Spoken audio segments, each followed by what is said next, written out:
ಇವತ್ತಿನ G Kannada news ಡಿಎನ್ಎಯಲ್ಲಿ ಪ್ರಮುಖ ಸುದ್ದಿಗಳನ್ನು ವಿಶ್ಲೇಷಣೆ ಮಾಡ್ತಾ ಹೋಗೋಣ. ಮೊದಲ ಸುದ್ದಿ ಕ್ವಾಡ್ ಸಭೆಗೆ ಸಂಬಂಧಪಟ್ಟಂತ ಸುದ್ದಿ ಇದೆ. ಇತ್ತೀಚೆಗಷ್ಟೇ ಪಾಕಿಸ್ತಾನ ಮತ್ತು ಚೀನಾ ಸೇರಿಕೊಂಡು ಭಾರತದ ವಿರುದ್ಧ ಷಡ್ಯಂತ್ರ ಮಾಡೋದು, ಭಾರತದ ಮೇಲೆ ದಾಳಿ ಮಾಡೋದಕ್ಕೆ ಪ್ರಯತ್ನವನ್ನು ಪಡೋದು, ಅದಕ್ಕಾಗಿ ಎರಡು ದೇಶಗಳು ತಾಂತ್ರಿಕವಾಗಿ ಆರ್ಥಿಕವಾಗಿ ವಿನಿಮಯ ಮಾಡಿಕೊಂಡಿದ್ದನ್ನು ನಾವೆಲ್ಲ ಗಮನಿಸಿದ್ದೀವಿ. ಅದು ಆಪರೇಷನ್ ಸಿಂಧೂರ್ ಸಮಯದಲ್ಲಿ ಪಕ್ಕದ ಚೀನಾ ಪಾಕಿಸ್ತಾನಕ್ಕೆ ಸಪೋರ್ಟ್ ಮಾಡಿ ತನ್ನ ತಾಂತ್ರಿಕ ಡ್ರೋನ್ಗಳನ್ನು ಒದಗಿಸಿಕೊಟ್ಟಿದ್ದನ್ನು ನಾವು ನೋಡಿದ್ವಿ. ಇತ್ತೀಚೆಗೆ ಒಂದು ಸುದ್ದಿ ಬಂದಿತ್ತು, ಇದೇ ಪಾಕಿಸ್ತಾನ ಚೀನಾದಿಂದ ತಾಂತ್ರಿಕ ಸಹಾಯವನ್ನು ಪಡೆದುಕೊಂಡು ಆ ಸಹಾಯದಿಂದ ಭಾರತದ ಮೇಲೆ ದಾಳಿ ಮಾಡುವುದಕ್ಕೆ ಯತ್ನಿಸ್ತಾ ಇದೆ ಅನ್ನುವಂತಹ ಸುದ್ದಿಗಳೆಲ್ಲ ಬಂದಿತ್ತು. ಈ ಎರಡು ಶತ್ರು ದೇಶಗಳನ್ನ ಅಕ್ಕಪಕ್ಕದಲ್ಲೇ ಇಟ್ಟುಕೊಂಡಿರುವಂತಹ ಭಾರತ ಇದೀಗ ಕ್ವಾಡ್ ಸಭೆಯ ಮುಖಾಂತರ ಒಂದು ಸಂದೇಶ ಕೊಡುವ ಪ್ರಯತ್ನವನ್ನು ಮಾಡಿದೆ. ಇದರ ಜೊತೆಗೆ ಭಾರತ, ಆಸ್ಟ್ರೇಲಿಯಾ, ಜಪಾನ್ ಮತ್ತು ಅಮೆರಿಕಾದ ವಿದೇಶಾಂಗ ಸಚಿವರು ದೆಹಲಿಯಲ್ಲಿ ಬೀಡುಬಿಟ್ಟಿದ್ರು ಸಭೆಯಾಗಿದೆ. ಇದೇ ಮೊದಲ ಸುದ್ದಿ, ಕ್ವಾಡ್ ಚತುರ್ವ್ಯೂಹ.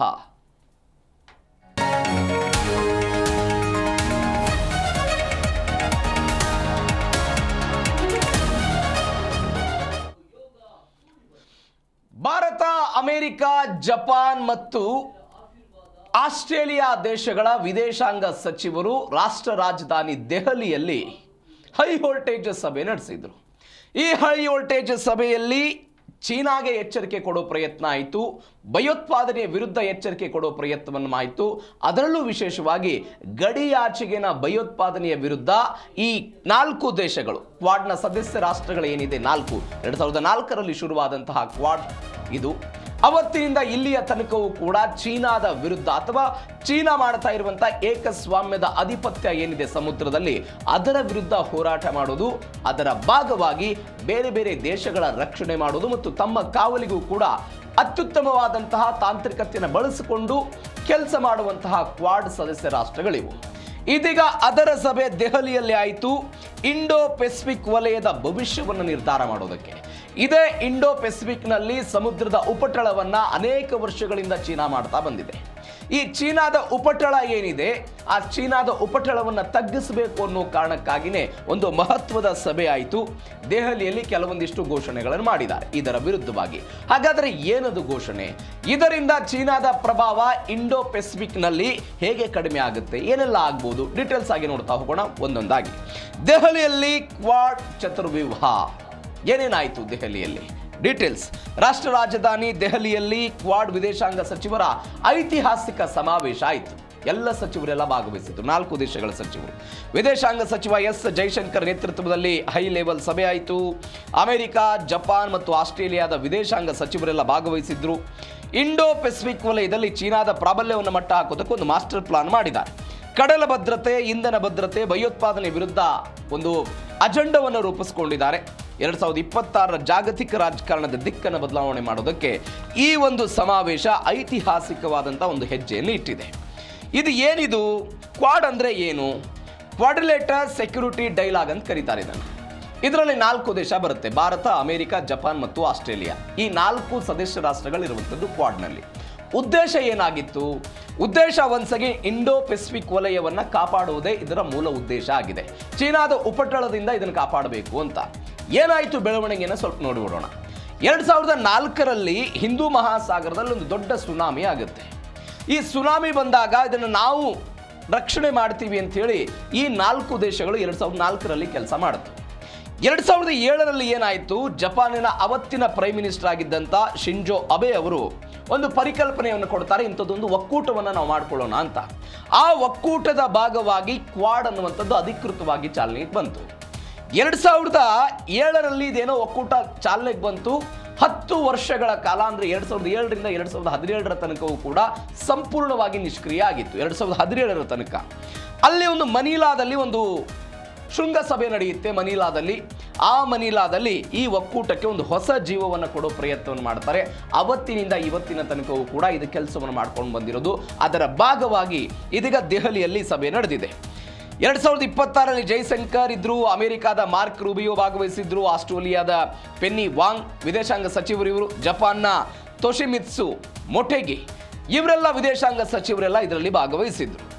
ಯಾವ ಕಾರಣಕ್ಕಾಗಿ ಅಂತ ಹೇಳಿದರೆ, ಈ ಚೀನಾ ಏನು ಮಾಡುತ್ತೆ, ಈ ಕ್ವಾಡ್ ಸಮಾವೇಶ ಅಥವಾ ಕ್ವಾಡ್ನ 4 ದೇಶಗಳನ್ನು ಏನಂತ ಕರೆಯುತ್ತೆ ಅಂತ ಹೇಳಿದ್ರೆ ಅಮೆರಿಕಾದ ನ್ಯಾಟೋ ಅಂದ್ರೆ ಏಷ್ಯಾದ ನ್ಯಾಟೋ ಅಂತ ಕರೆಯುತ್ತಿದೆ. ಏಷ್ಯಾದ ನ್ಯಾಟೋ ಇದನ್ನು ಯಾವ ಕಾರಣಕ್ಕಾಗಿ ಮಾಡಿದ್ದಾರೆ ಅಂತ ಹೇಳಿದ್ರೆ ಚೀನಾದ ಆರ್ಥಿಕತೆ, ಚೀನಾದ ಮಿಲಿಟರಿ ವ್ಯವಸ್ಥೆ, ಚೀನಾದ ತಾಂತ್ರಿಕತೆಯನ್ನು ಬಗ್ಗು ಬಡಿಬೇಕು, ಅದನ್ನು ಕಡಿಮೆ ಮಾಡಬೇಕು ಅನ್ನೋ ಕಾರಣಕ್ಕಾಗಿ ಅಮೆರಿಕಾದ ನೇತೃತ್ವದಲ್ಲಿ ಸೃಷ್ಟಿಯಾಗಿರುವಂತಹ ಒಕ್ಕೂಟ ಇದು ಅಂತ ಚೀನಾ ಆರೋಪ ಮಾಡ್ತಾ ಬಂದಿತ್ತು. ಈ ಚೀನಾದ ಆರೋಪಗಳಿಗೆ ಪ್ರತಿ ಬಾರಿಯೂ ಕೂಡ ಕ್ವಾಡ್ ಉತ್ತರವನ್ನು ಕೊಡ್ತಾ ಬಂದು ಚೀನಾದ ಉಪಟಳವನ್ನು ಕಡಿಮೆ ಮಾಡೋ ಪ್ರಯತ್ನವನ್ನು ಮಾಡ್ತಾ ಇದೆ. ಯಾಕೆ ಇಂಡೋ ಪೆಸಿಫಿಕ್ ವಲಯದ ಮೇಲೆ ಕೇಂದ್ರೀಕರಿಸಿದ್ದಾರೆ? ನೀವು ಗಮನಿಸಬೇಕಾದ ಸಂಗತಿ ಅಂತ ಹೇಳಿದ್ರೆ ಒಟ್ಟಾರೆ 60% ವ್ಯಾಪಾರ ವಹಿವಾಟು ಇದರ ಮುಖಾಂತರ ಆಗುತ್ತೆ. 2/3 ತೈಲು ಇದರಲ್ಲಿನೇ ಸಾಗಾಟ ಆಗುವಂಥದ್ದು. ಈ ಕಾರಣಕ್ಕಾಗಿ ಇದರ ಮೇಲೆ ಕಣ್ಣಿಟ್ಟು ಚೀನಾ ಏನು ಮಾಡ್ತಾ ಇತ್ತು, ದಾಳಿ ಮಾಡೋ ಪ್ರಯತ್ನವನ್ನು ಮಾಡೋದು, ಏಕಸ್ವಾಮ್ಯ ಮಾಡೋದು. ಇವತ್ತು ಇರಾನ್ ಹಾರ್ಮುಜ್ನಲ್ಲಿ ಹೆಂಗೆ ಮಾಡ್ತಾ ಇದೆಯಲ್ಲ ಅದೇ ಮಾದರಿಯಲ್ಲಿ ಇಂಡೋ ಪೆಸಿಫಿಕ್ನಲ್ಲಿ ಚೀನಾ ಮಾಡ್ತಾ ಇತ್ತು. ಇದರ ವಿರುದ್ಧ ಕಠಿಣ ಕ್ರಮವನ್ನು ತೆಗೆದುಕೊಳ್ಳೋದಕ್ಕೆ ಇದೀಗ ಇವರು ಮುಂದಾಗ್ತಾ ಇರೋದು. ಮತ್ತೊಂದು ಬೆಳವಣಿಗೆ ಏನಾಗಿದೆ ಅಂತ ಹೇಳಿದರೆ ಈ ಕ್ವಾಡ್ ಸಮ್ಮಿಟ್ನಲ್ಲಿ ಆದಂತಹ ಬೆಳವಣಿಗೆ, ಎರಡನೇ ಬೆಳವಣಿಗೆ ಅಂತ ಹೇಳಿದರೆ ಡ್ರ್ಯಾಗನ್ಗೆ ಇಂಡೋ ಪೆಸಿಫಿಕ್ ಒಂದು ಶಾಕ್ ಕೊಟ್ಟಿದೆ. ಏನು ಶಾಕ್ ಕೊಟ್ಟಿದೆ? ಚೀನಾದ ಹೆಸರೆತ್ತದೆ, ಅದರ ದಬ್ಬಾಳಿಕೆಯನ್ನು ತರಾಟೆಗೆ ತೆಗೆದುಕೊಂಡಿದ್ದಾರೆ ಕ್ವಾಡ್ನ ರಾಷ್ಟ್ರಗಳು. ಚೀನಾದ ಹೆಸರು ಎತ್ತಲಿಲ್ಲ, ಆದರೆ ದಬ್ಬಾಳಿಕೆ ವಿರುದ್ಧ ಧ್ವನಿ ಎತ್ತೋ ಪ್ರಯತ್ನ ಮಾಡಿತು. ಅಂತಾರಾಷ್ಟ್ರೀಯ ಕಾನೂನು ಉಲ್ಲಂಘಿಸುವ ಯಾವುದೇ ಪ್ರಯತ್ನಕ್ಕೆ ಕ್ವಾಡ್ ತಡೆ ಕೊಡ್ತೀವಿ ಅಂತ ಹೇಳ್ತು. ಮುಕ್ತ ಮತ್ತು ಸುರಕ್ಷಿತ ಹಿಂದೂ ಪೆಸಿಫಿಕ್ ವಲಯಕ್ಕಾಗಿ ಶಕ್ತಿ ಪ್ರದರ್ಶನ ಮಾಡಿದ್ದಾರೆ. ಚೀನಾದ ದಾದಾಗಿರಿಗೆ ಆ ಮುಖಾಂತರ ಒಂದು ಬ್ರೇಕ್ ಬೀಳುತ್ತೆ ಅನ್ನುವಂಥ ಸುದ್ದಿ. ಹೆಂಗೆ ಬ್ರೇಕ್ ಬೀಳುತ್ತೆ ಸುದ್ದಿ? ಯಾಕೆ ಅಂತ ಹೇಳಿದ್ರೆ 2007ರಿಂದ 2017 ತನಕ ಇದು ನಿಷ್ಕ್ರಿಯ ಆಗಿತ್ತು. ಯಾಕಂದರೆ ಚೀನಾ ಅಲ್ಲಿ ಒಂದು ದೊಡ್ಡ ಮಟ್ಟದ ಆಕ್ರಮಣಕಾರಿ ನೀತಿಯನ್ನೆಲ್ಲ ನಡೆಸ್ಕೊಂಡು ಬಂದಿತ್ತು. ಅದಾದ ನಂತರ ಇದಕ್ಕೆ ತಡೆ ನೀಡುವ ಪ್ರಯತ್ನವನ್ನು ಮಾಡ್ತು. ಹೆಂಗಿದು? ದಕ್ಷಿಣ ಚೀನಾ ಸಮುದ್ರದ ವಿವಾದ ಇದೆ ಇಲ್ಲಿ. ಏನು ದಕ್ಷಿಣ ಚೀನಾ ಸಮುದ್ರದ ವಿವಾದ ಅಂತ ಹೇಳಿದ್ರೆ ಅಂತಾರಾಷ್ಟ್ರೀಯ ನಿಯಮಗಳನ್ನು ಗಾಳಿಗೆ ತೂರಿ ಸಮುದ್ರದಲ್ಲಿ ಕೃತಕ ದ್ವೀಪಗಳನ್ನು ಚೀನಾ ನಿರ್ಮಾಣ ಮಾಡ್ತಾ ಇದೆ. ಕೇವಲ ಕೃತಕ ದ್ವೀಪಗಳನ್ನು ನಿರ್ಮಾಣ ಮಾಡೋದು ಅಷ್ಟೇ ಅಲ್ಲ, ಬದಲಾಗಿ ಅಲ್ಲಿ ಮಿಲಿಟರಿ ನೆಲೆಗಳನ್ನು ಸ್ಥಾಪನೆ ಮಾಡೋದು, ಅದರ ಜೊತೆಗೆ ಅಲ್ಲಿ ತನಗೆ ಬೇಕಾದಂಥ ಮತ್ತೊಂದು ದೇಶಗಳ ಮೇಲೆ ದಾಳಿ ಮಾಡೋದಕ್ಕೆ ಬೇಕಾದಂಥ ವ್ಯವಸ್ಥೆಗಳನ್ನೆಲ್ಲ ಮಾಡ್ತಾ ಬಂದು ಬೇರೆ ಬೇರೆ ದೇಶಗಳ ಕಡಲ ಗಡಿಗಳೇನಿರುತ್ತಲ್ಲ ಅವುಗಳನ್ನು ಅತಿಕ್ರಮಣ ಮಾಡ್ತಾ ಬಂದಿತ್ತು. ಇದರ ವಿರುದ್ಧ ನಮ್ಮ ಕ್ರಮ ಇದೆ ಅಂತ ಇವರು ಹೇಳ್ತಾ ಇರೋದು. ಎರಡನೇದ್ದು ಬೆಲ್ಟ್ ಆ್ಯಂಡ್ ರೋಡ್ ಇನಿಷಿಯೇಟಿವ್ ಎನ್ನುವಂಥ ಒಂದು ಯೋಜನೆ ಇದೆ.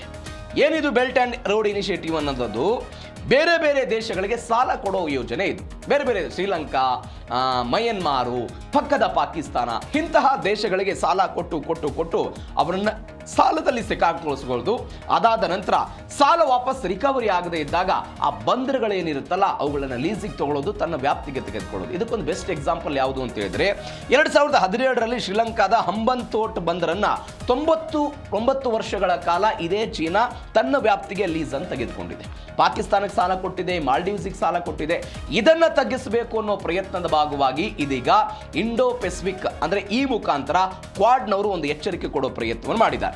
ಚೀನಾ ದಕ್ಷಿಣ ಈ ಸಮುದ್ರ ಏನಿದೆ ಇದರಲ್ಲಿ 3200 ಎಕರೆ ಇಲ್ಲಿ ಕೃತಕವಾದಂತಹ ಒಟ್ಟಾರೆ ತನ್ನದೇ ಆದಂಥ ದ್ವೀಪಗಳನ್ನು ನಿರ್ಮಾಣ ಮಾಡಿಕೊಳ್ಳೋ ಪ್ರಯತ್ನವನ್ನು ಮಾಡಿದೆ.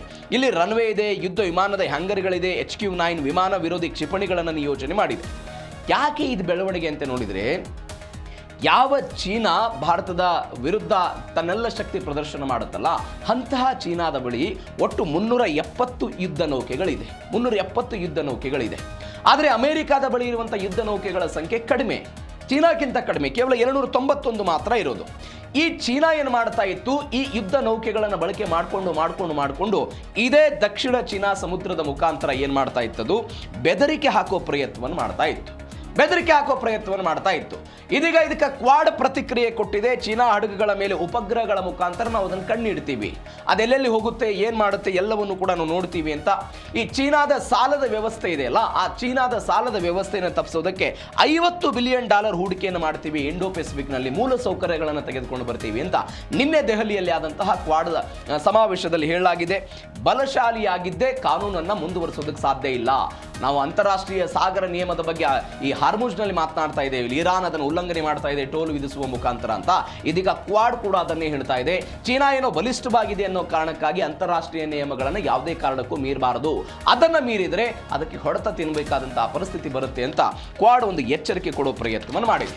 ಮೂರನೇ ಬೆಳವಣಿಗೆ ಏನು ಅಂತ ಹೇಳಿದ್ರೆ ಸಮುದ್ರದ ಮೇಲೆ ಕ್ವಾಡ್ ಕಣ್ಗಾವಲು. ಹೆಂಗೆ ಇದು? Indo Pacific maritime surveillance cooperation ಎನ್ನುವಂಥ ಒಂದು ಯೋಜನೆಯನ್ನು ಘೋಷಣೆ ಮಾಡಿದ್ದಾರೆ ಕ್ವಾಡ್ನವರು. ಚೀನಾದ ನೌಕೆ ಮತ್ತು ಜಲಾಂತರ್ಗಾಮಿಗಳ ಮೇಲೆ ಕಣ್ಣಿಡೋದಕ್ಕೆ 4 ದೇಶಗಳು ಒಪ್ಪಂದ ಮಾಡಿಕೊಂಡಿವೆ. ಕಣ್ಣಗಾವಲು ಸಾಮರ್ಥ್ಯಗಳ ಒಗ್ಗೂಡಿಸುವಿಕೆ, ಗುಪ್ತಚರ ಮಾಹಿತಿಯನ್ನೆಲ್ಲ ಹಂಚಿಕೊಂಡಿದ್ದಾರೆ. ಕ್ವಾಡ್ ಸಿ ಎನ್ನುವಂಥ ವಿಶೇಷ ಸಮರಾಭ್ಯಾಸವನ್ನು ಶುರು ಮಾಡೋದಕ್ಕೆ ಅವರೆಲ್ಲ ಮುಂದಾಗ್ತಾ ಇರೋದು. ಹೆಂಗೆ ಇದು ಆಲೋಚನೆ ಹೆಂಗಿದೆ ಅಂತ ಹೇಳಿದ್ರೆ, ಒಂದು ಯೋಜನೆಯನ್ನು ಘೋಷಣೆ ಮಾಡಿಕೊಂಡ್ರು. ಚೀನಾದ ಚಲನವಲನದ ಮೇಲೆ ಗಮನ ಇಡುವುದಕ್ಕೆ ಇಂಥದ್ದೊಂದು ಯೋಜನೆ ಮಾಡಿದ್ದಾರೆ ಇವರು. ಹೆಂಗೆ ಇದು? ಚೀನಾದ ಹಡಗು ಮತ್ತು ಅಕ್ರಮ ಬೋಟ್ಗಳು ಇರುತ್ತಲ್ಲ, ಅವೆಲ್ಲವೂ ಕೂಡ ಬೇರೆ ಬೇರೆ ದೇಶಗಳ ಕಡಲ ತಡಕ್ಕೆ ಹೋದಾಗ, ಕಡಲ ಪ್ರದೇಶಕ್ಕೆ ಹೋದಾಗ ಏನು ಮಾಡ್ತಾ ಇದ್ರು ಅವರು ಅಂತ ಹೇಳಿದ್ರೆ, ಲೊಕೇಶನ್ ಟ್ರ್ಯಾಕರ್ ಇರುತ್ತಲ್ಲ ಹಡಗುಗಳಲ್ಲಿ, ಅದನ್ನು ಆಫ್ ಮಾಡ್ತಾ ಇದ್ರು. ಯಾವುದೇ ಕಾರಣಕ್ಕೂ ಕೂಡ ಅಮೆರಿಕ ಆಗಿರ್ಬೋದು, ಭಾರತ, ಆಸ್ಟ್ರೇಲಿಯಾ, ಜಪಾನ್, ಈ ಯಾರಿಗೂ ಕೂಡ ಗೊತ್ತಾಗದಂತೆ ಲೊಕೇಶನ್ ಅನ್ನು ಆಫ್ ಮಾಡಿಕೊಳ್ಳೋ ಪ್ರಯತ್ನವನ್ನು ಮಾಡ್ತಾ ಇದ್ರು. ಇದೀಗ ಇವರೇನು ಮಾಡಿದ್ದಾರೆ ಅಂತ ಹೇಳಿದ್ರೆ, ಒಂದು ಹೊಸ ಯೋಜನೆಯನ್ನು ಮಾಡಿಕೊಂಡು ಈ ಲೊಕೇಶನ್ ಅನ್ನು ಆಫ್ ಮಾಡಿದ್ರು ಕೂಡ ಚೀನಾದ ಹಡಗುಗಳು ಯಾವ್ಯಾವ ದೇಶದ ಒಳಗಡೆ ಹೋಗಿದೆ, ಯಾವ್ಯಾವ ದೇಶದ ಬಂದರನ್ನು ಹೊಕ್ಕಿದೆ, ಎಲ್ಲವನ್ನು ಕೂಡ ಗುರುತಿಸಬಹುದಾದಂಥ ಒಂದು ಯೋಜನೆಯನ್ನು ಇವರು ಮಾಡಿದ್ದಾರೆ. ಎರಡನೇದ್ದು, ಈ ಯೋಜನೆಯಲ್ಲಿ ಭಾರತದೊಂದು ದೊಡ್ಡ ಪಾತ್ರ ಇದೆ. ಯಾಕಂದರೆ ಭಾರತದ ಗುರುಗ್ರಾಮ್ನಲ್ಲಿ IFSC IOR ಎನ್ನುವಂಥ ಒಂದು ಕೇಂದ್ರ ಇದೆ. ಇಲ್ಲಿ ಉಸ್ತುವಾರಿಯನ್ನು ಮಾಡಲಾಗುತ್ತೆ. ಆಸ್ಟ್ರೇಲಿಯಾ, ಜಪಾನ್, ಅಮೆರಿಕ ಈ ದೇಶಗಳಿಂದ ಸ್ಯಾಟಲೈಟ್ನ ಮುಖಾಂತರ ಏನೆಲ್ಲ ಮಾಹಿತಿಗಳು ಬರುತ್ತಲ್ಲ, ಅದೆಲ್ಲವೂ ಕೂಡ ಗುರುಗ್ರಾಮದ ಈ ಕೇಂದ್ರಕ್ಕೆ ಬರುತ್ತೆ. ಅದನ್ನು ತೆಗೆದುಕೊಂಡು ಭಾರತ ಶ್ರೀಲಂಕಾಕ್ಕಾಗಿರ್ಬೋದು, ಮಾಲ್ಡೀವ್ಸ್ಗಾಗಿರ್ಬೋದು, ಬೇರೆ ಬೇರೆ ದೇಶಗಳ ಆಕ್ರಮಣವಾಗಿ ಹೇಗೆ ಇವರು ಒಳಗಡೆ ಹೋಗಿರ್ತಾರೆ ಆ ಮಾಹಿತಿಯನ್ನು ಕೊಡೋ ಪ್ರಯತ್ನವನ್ನು ಮಾಡ್ತಾರೆ. ಮೂರನೇದು ಕ್ವಾಡ್ ಸಿ, ಅಂದರೆ ಮೊದಲ ಬಾರಿಗೆ ನೌಕಾಪಡೆಯನ್ನು ಹೊರತುಪಡಿಸಿ ಕರಾವಳಿ ಕಾವಲು ಪಡೆಯನ್ನು ಎಲ್ಲಿ ಹಾಕ್ತಾ ಇದ್ದಾರೆ ಅಂತ ಹೇಳಿದ್ರೆ, ಇದರ ಪ್ರದೇಶದಲ್ಲಿ ಈ ಕರಾವಳಿ ಕಾವಲು ಈ ಪ್ರದೇಶವನ್ನು ಸಮುದ್ರದ ಮೇಲೆ ಹಾಕೋ ಪ್ರಯತ್ನವನ್ನು ಮಾಡ್ತಿದ್ದಾರೆ. ಯಾಕೆ? ಈ ನೌಕಾಪಡೆ ಅನ್ನುವಂಥದ್ದು ಕೇವಲ ನೇರ ಯುದ್ಧಕ್ಕಾಗಿ ನಮಗೆ ಸಹಾಯ ಆಗುತ್ತೆ. ಆದರೆ ಈ ಕರಾವಳಿ ಪಡೆ ನಾಗರಿಕರ ಕಾನೂನನ್ನು ಕೂಡ ಜಾರಿ ಮಾಡೋದಕ್ಕೆ ಸಹಾಯ ಆಗುತ್ತೆ, ನಾಗರಿಕರಿಗೂ ಕೂಡ ಸಹಾಯ ಮಾಡಬಹುದು. ಕಾವಲಾಗಿ ಇದು ಕೆಲಸವನ್ನು ಮಾಡ್ತಾ ಇರುತ್ತೆ, ನಿರಂತರ ಗಸ್ತಿನಲ್ಲಿ ಇರುತ್ತೆ ಎನ್ನುವ ಕಾರಣಕ್ಕಾಗಿ ಭಾರತದ ICG, ಅಮೆರಿಕದ USCGI, ಜಪಾನ್ನ JCG, ಆಸ್ಟ್ರೇಲಿಯಾದ ABF ಇವೆಲ್ಲವೂ ಕೂಡ ಈ ನೌಕಾಪಡೆಗಳು ಇವೆಲ್ಲವೂ ಅಂದರೆ ಈ ಕರಾವಳಿ ಕಾವಲು ಪಡೆಗಳೆಲ್ಲವೂ ಕೂಡ ಇದರಲ್ಲಿ ಗಸ್ತನ್ನು ಮಾಡ್ತಾ ಇರೋದು. ಚೀನಾಕ್ಕೊಂದು ಸಂದೇಶ ಕೊಡೋ ಪ್ರಯತ್ನವನ್ನು ಮಾಡಿದ್ದಾರೆ ಇವರು. ಏನು ಚೀನಾಕ್ ಸಂದೇಶ? ಚೀನಾ ನೇರವಾಗಿ ನೌಕಾಪಡೆಯನ್ನು ಬಳಸದೆ ಅಕ್ರಮವಾದಂತಹ ಕೋಸ್ಟ್ ಗಾರ್ಡ್ಗಳನ್ನು ಬಳಸಿ, ಮೀನುಗಾರಿಕಾ ಹಡಗುಗಳನ್ನೆಲ್ಲ ಬಳಸಿ ಫಿಲಿಪೈನ್ಸ್, ವಿಯೆಟ್ನಾಂ ಮೇಲೆ ದೌರ್ಜನ್ಯ ಮಾಡೋ ಪ್ರಯತ್ನವನ್ನು ಮಾಡ್ತಾ ಇದ್ರಲ್ಲ, ಇನ್ಮೇಲೆ ಈ ದೌರ್ಜನ್ಯ ನಡೆಯೋದಿಲ್ಲ ಎನ್ನುವಂಥ ಸಂದೇಶವನ್ನು ಅವ್ರು ಕೊಡೋ ಪ್ರಯತ್ನವನ್ನು ಮಾಡಿದ್ದಾರೆ. ಈ ಪಡೆಯನ್ನು ಬಳಕೆ ಮಾಡಿಕೊಂಡು ಕ್ವಾಡ್ ಸಿ ಎನ್ನುವಂಥ ಒಂದು ಪರಿಕಲ್ಪನೆಯನ್ನು ತೆಗೆದುಕೊಳ್ಳುವುದಕ್ಕೆ ಇದೀಗ ಕ್ವಾಡ್ ಒಂದು ನಿರ್ಧಾರವನ್ನು ಮಾಡಿಕೊಂಡಿದೆ ದೆಹಲಿಯಲ್ಲಿ ಆದಂತಹ ಸಮಾವೇಶದಲ್ಲಿ. ಮತ್ತೊಂದು ಬೆಳವಣಿಗೆ ಏನಾಯಿತು ಅಂತ ಹೇಳಿದರೆ, ಖನಿಜ ದರ್ಪಕ್ಕೆ ಬ್ರೇಕ್ ಬೀಳ್ತಾ ಇದೆ. ಚೀನಾದ ಖನಿಜ ದರ್ಪಕ್ಕೆ ಒಂದು ಬ್ರೇಕ್ ಬೀಳ್ತಾ ಇರೋದು. ನಾವು ಇತ್ತೀಚೆಗೆ ಇದೇ ಜಿ ಕನ್ನಡ ನ್ಯೂಸ್ನಲ್ಲಿ ಒಂದು ಸುದ್ದಿಯನ್ನು ನೋಡಿದ್ವಿ. ಚೀನಾದಲ್ಲಿ ಒಂದು ಅಪರೂಪವಾದಂತಹ ಖನಿಜ ಸಿಕ್ಕಿದೆ ಅಂತ. ಆ ಖನಿಜದ ಮುಖಾಂತರ ಚೀನಾ ತಾಂತ್ರಿಕವಾಗಿ ಮತ್ತಷ್ಟು ಪ್ರಗತಿಯನ್ನು ಸಾಧಿಸುತ್ತೆ ಅಂತ ಸುದ್ದಿ ನೋಡಿದ್ವಿ. ಹೀಗಾಗಿ ಈ ಖನಿಜ ದರ್ಪ ಏನಿತ್ತಲ್ಲ, ಅದಕ್ಕೆ ಬ್ರೇಕ್ ಹಾಕೋ ಪ್ರಯತ್ನ. ಯಾವುದ್ರ ಮುಖಾಂತರ? ಭಾರತ ಅಮೆರಿಕಾದ ನಡುವೆ ಒಂದು ಐತಿಹಾಸಿಕ ವಿರಳ ಖನಿಜ ಒಪ್ಪಂದ ಆಗಿದೆ. ಚೀನಾದ ಖನಿಜ ಏಕಸ್ವಾಮ್ಯವನ್ನು ತಡೆಯೋದಕ್ಕೆ ಜೈಶಂಕರ್ ಮತ್ತು ಮಾರ್ಕ್ ರೂಬಿಯೋ ಒಂದು ಸಹಿ ಹಾಕಿದ್ದಾರೆ. ಲಿಥಿಯಂ, ಕೊಬಾಲ್ಟ್ ಸೇರಿದಂತೆ 17 ವಿರಳ ಲೋಹಗಳ ಪೂರೈಕೆಗೆಲ್ಲ ಒಂದು ಒಪ್ಪಂದವನ್ನು ಮಾಡಿಕೊಂಡಿದ್ದಾರೆ.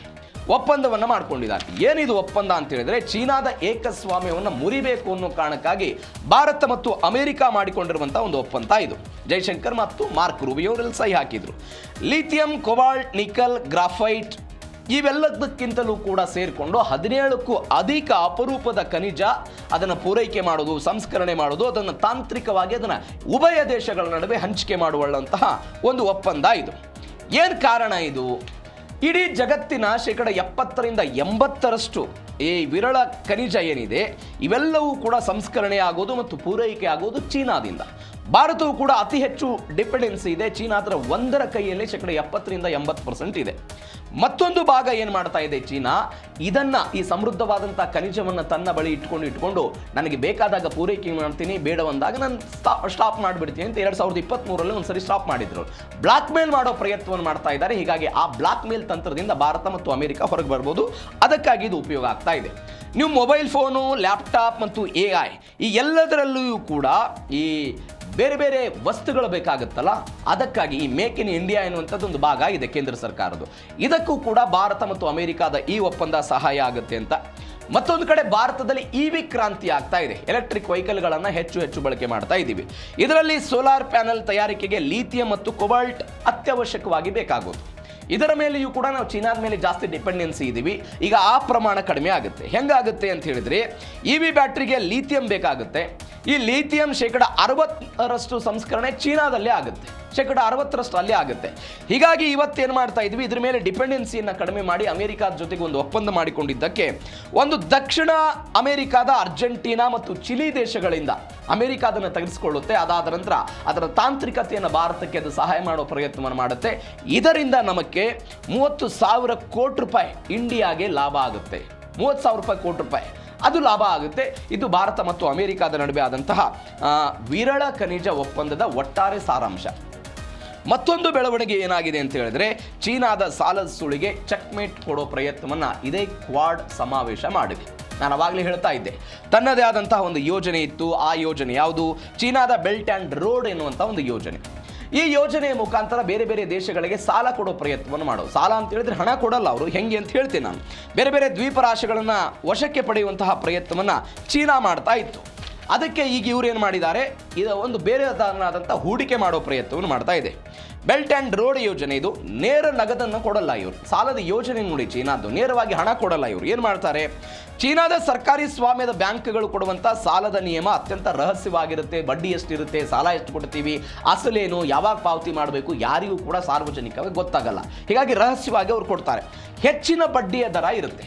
ಈಗ ನಾವು IMF, ವಿಶ್ವ ಬ್ಯಾಂಕು, ಬೇರೆ ಬೇರೆ ದೇಶಗಳಿಂದ ಸಾಲವನ್ನು ತೆಗೆದುಕೊಂಡು ಬರ್ತೀವಲ್ವಾ, ಆದರೆ 2 ರಿಂದ 4 ಪಟ್ಟು ಹೆಚ್ಚು ಬಡ್ಡಿಯ ದರದಲ್ಲಿ ಇವರು ಸಾಲವನ್ನು ಕೊಡೋ ಪ್ರಯತ್ನವನ್ನು ಮಾಡ್ತಾ ಇದ್ರು. ಹೆಂಗೆ ಸಾಲ ಕೊಡ್ತಾರೆ ಇವರು? ಚೀನಾ ಕಂಪನಿಗಳ ಸಹಭಾಗಿತ್ವ ಇರುತ್ತಿಲ್ಲ. ಅವ್ರಿಗೆ ಕಾಂಟ್ರಾಕ್ಟ್ ಕೊಡ್ತಾರೆ ಇವರು. ಹೆಂಗೆ? ಸಾಲದ ಹಣವನ್ನು ನೇರವಾಗಿ ಯಾವುದೋ ಒಂದು ದೇಶಕ್ಕೆ, ಮಾಲ್ಡೀವ್ಸ್ಗೆ ಸಾಲ ಬೇಕಾಗಿದೆ, ಮಾಲ್ಡೀವ್ಸ್ಗೆ ನೇರವಾಗಿ ಹಣ ಕೊಡಲ್ಲ ಸಾಲದ ರೂಪದಲ್ಲಿ. ಬದಲಾಗಿ ಅಲ್ಲೇನೋ ರಸ್ತೆ ಆಗಬೇಕು, ಸೇತುವೆ ಆಗಬೇಕು, ಏನೋ ಕಾಮಗಾರಿ ಆಗಬೇಕು, ಅದರ ಸಹಭಾಗಿತ್ವ, ಅದರ ಗುತ್ತಿಗೆ ಯಾರು? ಚೀನಾದ ಕಂಪನಿ ತೆಗೆದುಕೊಳ್ಳುತ್ತೆ. ಇವರೇನು ಮಾಡ್ತಾರೆ ಅಂತ ಹೇಳಿದ್ರೆ, ಆ ಹಣವನ್ನು ಚೀನಾದ ಕಂಪನಿ ಕೊಡ್ತಾರೆ. ಬಂದರುಗಳನ್ನು, ರೈಲು ಯೋಜನೆಗಳನ್ನು ಮಾಡೋದಕ್ಕೆ ಚೀನಾದ ಕಂಪನಿಗಳಿಗೆ ಹಣವನ್ನು ವರ್ಗಾವಣೆ ಮಾಡ್ತಾರೆ, ಸರ್ಕಾರಕ್ಕೆ ಹಣ ಕೊಡಲ್ಲ. ಮತ್ತು ಅಲ್ಲೊಂದು ಕಂಡೀಷನ್ ಇದೆ. ಏನು ಕಂಡೀಷನ್ನು? ನೀವು ಚೀನಾದ ಕಾರ್ಮಿಕರನ್ನು ಬಳಕೆ ಮಾಡ್ಕೋಬೇಕು ಅಂತ. ಚೀನಾದ ಕಾರ್ಮಿಕರನ್ನು ಬಳಕೆ ಮಾಡ್ಕೊಳ್ಬೇಕು ಅನ್ನುವಂಥ ಒಂದು ಕಂಡೀಷನ್ ಹಾಕುವ ಮುಖಾಂತರ ಸಾಲವನ್ನು ಕೊಟ್ಟು ಆ ದ್ವೀಪಗಳನ್ನು ತನ್ನ ಬಳಿ ತೆಗೆದುಕೊಳ್ಳುವಂಥ ಪ್ರಯತ್ನ. ನೀವು ನೋಡಿ, 200ಕ್ಕೂ ಅಧಿಕ ದೇಶಗಳಿಗೆ 90 ಲಕ್ಷ ಕೋಟಿಗಿಂತಲೂ ಅಧಿಕ ಹಣವನ್ನು ಚೀನಾ ಸಾಲದ ರೂಪದಲ್ಲಿ ಕೊಟ್ಟಿದೆ. 90 ಲಕ್ಷ ಕೋಟಿಗಿಂತಲೂ ಕೂಡ ಅಧಿಕ ಹಣವನ್ನು ಸಾಲದ ರೂಪದಲ್ಲಿ ಕೊಟ್ಟಿದೆ. 2013ರಲ್ಲಿ 1.39 ಟ್ರಿಲಿಯನ್ ಮೊತ್ತವನ್ನೆಲ್ಲ ಕೊಟ್ಟಿದ್ರಂತೆ. 24ಕ್ಕೂ ಅಧಿಕ ಬಡ ಮತ್ತು ಮಧ್ಯಮ ದೇಶಗಳು ಚೀನಾದಿಂದ ಸಾಲವನ್ನು ಪಡೆದುಕೊಂಡಿವೆ.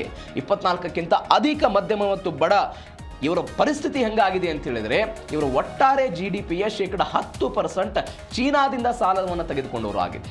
10% ಚೀನಾದ ಸಾಲ ಆಗಿದೆ. ಹೀಗಾಗಿ ಕ್ವಾಡ್ ಏನು ಮಾಡ್ತಾ ಇದೆ ಅಂತ ಹೇಳಿದ್ರೆ, ಒಂದು ಪರ್ಯಾಯ ಬಂದರನ್ನು ನಿರ್ಮಾಣ ಮಾಡ್ತೀವಿ ಅಂತ. ಹೆಂಗೆ? ಇಂಡೋ ಪೆಸಿಫಿಕ್ ವಲಯದಲ್ಲಿ ಒಂದು ಜಂಟಿಯಾಗಿ ಪರ್ಯಾಯ ಬಂದರನ್ನು ನಿರ್ಮಾಣ ಮಾಡುವ ಮುಖಾಂತರ ಚೀನಾದ ಏಕಸ್ವಾಮ್ಯಕ್ಕೆ ನಾವು ಹೊಡೆತವನ್ನು ಕೊಡ್ತೀವಿ ಎನ್ನುವಂಥ ಸಂದೇಶವನ್ನು ದೆಹಲಿಯಿಂದ ಕೊಟ್ಟಿದ್ದಾರೆ. ಎರಡನೇದ್ದು, ಏಷ್ಯಾ ಮತ್ತು ಆಫ್ರಿಕಾದ ನಡುವೆ ಒಂದು ಕಾರಿಡಾರ್ ಅನ್ನು ಮಾಡ್ತೀವಿ. ಆ ಕಾರಿಡಾರ್ ಮುಖಾಂತರ ಮೂಲ ಸೌಕರ್ಯಗಳನ್ನು ಒದಗಿಸ್ತೀವಿ. ಈ ಮೂಲ ಸೌಕರ್ಯಗಳ ಮುಖಾಂತರ ಯಾವ್ಯಾವ ದೇಶಗಳು ಈ ಸಾಲದ ರೂಪದಲ್ಲಿ ಚೀನಾದ ಕೈಯಲ್ಲಿ ಸಿಕ್ಕಾಕೊಂಡಿದವಲ್ಲ, ಅವುಗಳನ್ನು ಬಿಡಿಸುವಂತಹ ಪ್ರಯತ್ನವನ್ನು ಮಾಡ್ತೀವಿ ಅಂತ ದೆಹಲಿಯಲ್ಲಿ ಆದಂತಹ ಈ ಕ್ವಾಡ್ ಸಮ್ಮೇಳನದಲ್ಲಿ ಒಂದು ಸಂದೇಶವನ್ನು ಕೊಟ್ಟಿದೆ. ಇದು ಚೀನಾದ ಸಾಲದ ಸುಳಿ. ಆದರೆ ಮತ್ತೊಂದು ಬೆಳವಣಿಗೆ ಅಂತ ಹೇಳಿದ್ರೆ, ಜಾಗತಿಕ ರಾಜಕೀಯದ ಬಾಸ್ ಆಗಿ ಭಾರತ ಹೊರಹೊಮ್ಮಿರೋದು. ಭಾರತ ಬ್ರಿಕ್ಸ್ ಸಭೆಯಲ್ಲಿ ಭಾರತದ ಬಗ್ಗೆ ಉಲ್ಲಂಘನೆ ಆಗಿದ್ದನ್ನು ನಾವೆಲ್ಲ ನೋಡಿದ್ವಿ. ಇವೆಲ್ಲವೂ ಆದ ನಂತರ ಇರಾನ್ ಅಮೆರಿಕಾದ ನಡುವೆ ಯುದ್ಧ ಆಗ್ತಾ ಇದೆ. ಈ ಯುದ್ಧದ ಸಮಯದಲ್ಲಿ ದೆಹಲಿಯಲ್ಲಿ ಆದಂತಹ ಈ ಸಭೆ, ದೆಹಲಿ ಘೋಷಣೆಯ ಮೂಲಕ ಜಾಗತಿಕ ರಾಜಕಾರಣದ ಕೇಂದ್ರ ಬಿಂದು ಆಯಿತು ಭಾರತ. ಅಮೆರಿಕ ಜೊತೆಗಿನ ವ್ಯೂಹಾತ್ಮಕ ಪಾಲುದಾರಿಕೆಯಲ್ಲಿ ಒಂದು ಹೊಸ ಮೈಲಿಗಲ್ಲನ್ನು ನಾವೆಲ್ಲ ಶುರು ಮಾಡ್ತಾ ಇದ್ದೀವಿ. ಇಂಧನ ಭದ್ರತೆಗಾಗಿ ಮಾರ್ಕ್ ರೂಬಿಯೋರಿಂದ ಭಾರತಕ್ಕೆ ಒಂದು ಭರ್ಜರಿ ಭರವಸೆ ಸಿಕ್ಕಿದೆ. ಪಾಕಿಸ್ತಾನಕ್ಕೆ ಒಂದು ಭಯೋತ್ಪಾದನೆ ವಿಚಾರದಲ್ಲಿ ಒಂದು ಕಠಿಣ ಸಂದೇಶ ಕೊಟ್ಟಿದ್ದಾರೆ. ಶಾಂತಿಯುತ ಮತ್ತು ಸ್ಥಿರ ಹಿಂದೂ ಪೆಸಿಫಿಕ್ ವಲಯಕ್ಕೆ ಜಗತ್ತಿನ ಬೇರೆ ಬೇರೆ ದೇಶಗಳೆಲ್ಲ ಸಾಥ್ ಕೊಟ್ಟಿವೆ. ಜೈಶಂಕರ್ ಅವರ ದೃಢ ರಾಜತಾಂತ್ರಿಕತೆಗೆ ಎಲ್ಲ ಜಾಗತಿಕ ಆಸಕ್ತಿಗಳೆಲ್ಲ ಮಣಿದಿರೋದನ್ನು ನೋಡ್ತಾ ಇದ್ದೀವಿ. ನೀವು ನೋಡಿ, ಭಾರತ ಖರೀದಿ ಮಾಡೋದಕ್ಕೆ ಸಿದ್ಧವಿರುವಷ್ಟು ಇಂಧನ ಮಾರಾಟ ಮಾಡೋದಕ್ಕೆ ಅಮೆರಿಕ ಸಿದ್ಧವಿದೆ ಅಂತ ಮಾರ್ಕ್ ರೂಬಿಯೋ ಹೇಳಿದ್ದಾರೆ. ಇರಾನ್ ಕೂಡ ಭಾರತಕ್ಕೆ ಬೇಕಾದಂಥ ತೈಲವನ್ನು ನಾವು ಪೂರೈಕೆ ಮಾಡ್ತೀವಿ ಅಂತ ಹೇಳಿತು ಯುದ್ಧದ ಸಮಯದಲ್ಲೂ ಕೂಡ. ಅಂದರೆ ಒಟ್ಟಾರೆ ಭಾರತದ ಶಕ್ತಿಯ ಬಗ್ಗೆ ಮಾತನಾಡ್ತಾ ಇದ್ದು. ಒಂದು ಕಡೆ ಯುದ್ಧದ ಬಗ್ಗೆ ಚರ್ಚೆ ಆಗ್ತಾ ಇದೆ, ಬೇರೆ ಬೇರೆ ದೇಶಗಳು ಹೇಳ್ತಾ ಇದೆ ಭಾರತ ಅದರ ನೇತೃತ್ವವನ್ನು ವಹಿಸ್ಬೋದು, ಯುದ್ಧವನ್ನು ಶಮನ ಮಾಡ್ಬೋದು, ಶಾಂತಿಯನ್ನು ರೂಪಿಸ್ಬೋದು, ಅದರ ನಾಯಕತ್ವ ಭಾರತಕ್ಕಿದೆ ಅಂತೆಲ್ಲ ಅವರು ಮಾತನಾಡ್ತಾ ಇರೋದು. ಮತ್ತೊಂದು ಕಡೆ ಅಮೆರಿಕ ಏನು ಹೇಳಿದೆ, ಈಗ ಭಾರತ ಒಂದು ಹೊಸ ಪ್ರಸ್ತಾವನೆಗೆ ಹೋಗ್ತಾ ಇದೆ, ವೆನಿಜುವೆಲಾದಿಂದ ತೈಲವನ್ನು ಖರೀದಿ ಮಾಡೋದು, ಅದಕ್ಕೂ ಕೂಡ ನಾವು ಅವಕಾಶವನ್ನು ಮಾಡಿಕೊಡ್ತೀವಿ ಅಂತ ಮಾರ್ಕ್ ರೂಬಿಯೋ ಹೇಳಿದ್ದಾರೆ. ಹೀಗಾಗಿ ಭಾರತ ಮತ್ತು ಅಮೆರಿಕದ ನಡುವೆ ನಡೆದಂಥ ಒಪ್ಪಂದ, ಅದಾದ ನಂತರ ಈ ಈ ಕ್ವಾಡ್ನ ಸಮಾವೇಶವನ್ನು ಮಾಡುವ ಮುಖಾಂತರ ಚೀನಾ ಮತ್ತು ಪಾಕಿಸ್ತಾನಕ್ಕೆ ಒಂದು ಎಚ್ಚರಿಕೆ ಕೊಡೋ ಪ್ರಯತ್ನ. ಈ ಬಂದಂತಹ ಎಲ್ಲ, ಅದು ಆಸ್ಟ್ರೇಲಿಯಾ ಆಗಿರ್ಬೋದು, ಜಪಾನ್ ಆಗಿರ್ಬೋದು, ಅಮೆರಿಕ ಆಗಿರ್ಬೋದು, ಈ 3 ದೇಶಗಳು ಕೂಡ ಭಾರತದ ಮೇಲೆ ಆಪರೇಷನ್ ಸಿಂಧೂರ ಆಯ್ತಲ್ಲ, ಆಪರೇಷನ್ ಸಿಂಧೂರವನ್ನು ಖಡಾಖಂಡಿತವಾಗಿ ಖಂಡಿಸಿಬಿಟ್ಟಿದ್ದಾರೆ. ಇದು ಅಕ್ಷಮ್ಯ ಅಪರಾಧ, ಭಯೋತ್ಪಾದನೆಗೆ ಯಾವುದೇ ಕಾರಣಕ್ಕೂ ನಮ್ಮ ಬೆಂಬಲ ಇಲ್ಲ. ಅದರಲ್ಲೂ ವಿಶೇಷವಾಗಿ ಅವರು ಹೇಳಿರೋದು ಗಡಿಯಾಚೆಗೆ ನಮ್ಮ ಭಯೋತ್ಪಾದನೆ, ಬೇರೆ ದೇಶಗಳ ಮೇಲೆ ಹೋಗಿ ಭಯೋತ್ಪಾದನೆ ಕೃತ್ಯಗಳನ್ನು ಮಾಡೋದನ್ನು ನಾವು ಖಂಡಿಸ್ತೀವಿ ಅಂತ ಕ್ವಾಡ್ ಹೇಳುವ ಮುಖಾಂತರ ಪಾಕಿಸ್ತಾನಕ್ಕೂ ಕೂಡ ಎಚ್ಚರಿಕೆ ಕೊಡೋ ಪ್ರಯತ್ನ ಮಾಡಿದ.